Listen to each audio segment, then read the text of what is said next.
네, 그러면 현장으로 가보겠습니다. 합동구조단이 오늘도 밤샘 수색 작업을 계속한다는 방침입니다. 네, 진도 팽목항으로 가보겠습니다. 이승현 기자. 네, 진도 팽목항에 나와 있습니다. 네, 오늘도 밤샘 수색 작업 이어진다고요?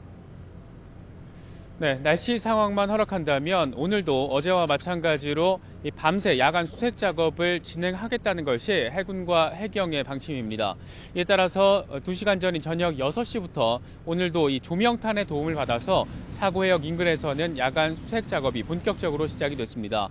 내일 새벽 6시까지 이 조명탄 900발 가까이가 사고 인근 해역을 밝히며 수색 작업을 돕게 됩니다.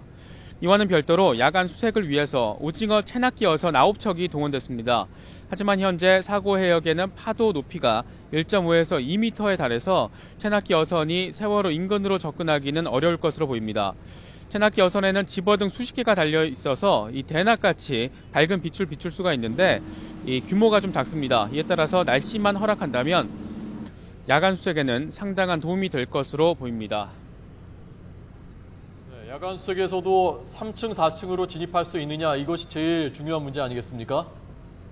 네, 해경과 민간 구조대는 이 객실 3층과 4층 내부 진입을 위해서 지속적으로 시도를 했습니다.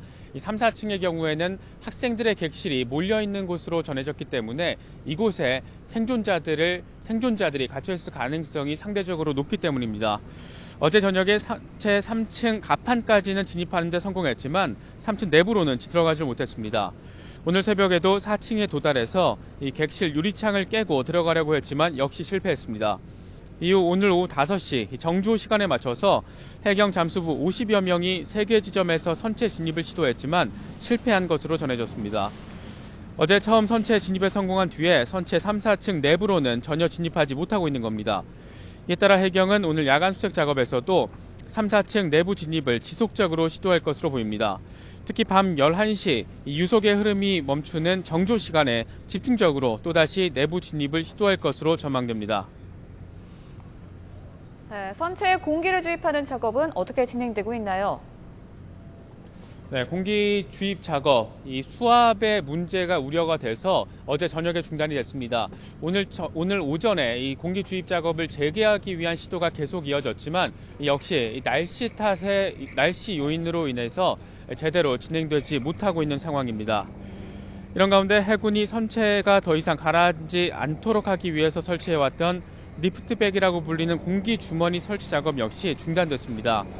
공기주머니 설치 목적이 배를 띄우는 것보다는 가라앉지 않게 하는 것이 주된 목적으로 설정된 만큼 추가로 설치해도 더 효과가 없다고 판단한 겁니다. 또 세월호에서 기름이 유출되고 있어서 방제정 23척이 동원돼 현재 방제 작업을 해왔습니다. 세월호에는 모두 203톤의 기름이 실려 있는 것으로 확인이 됐습니다. 네. 자, 안타깝게도 사망자는 계속해서 늘고 있다면서요? 네, 그렇습니다. 오늘 오후에 시신 4구가 추가로 확인이 됐습니다. 사고해역 인근에서 오후 4시부터 7시 전후 사이에 모두 4구가 추가로 발견됐습니다. 모두 여성이고요. 아직 구체적인 신원은 파악되지 않고 있습니다. 해경은 팽목항으로 시신이 운구한 뒤에 가족들의 확인을 통해서 신원을 확인하겠다는 방침입니다.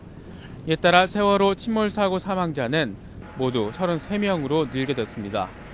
지금까지 진도 팽목항에서 YTN 이승현입니다.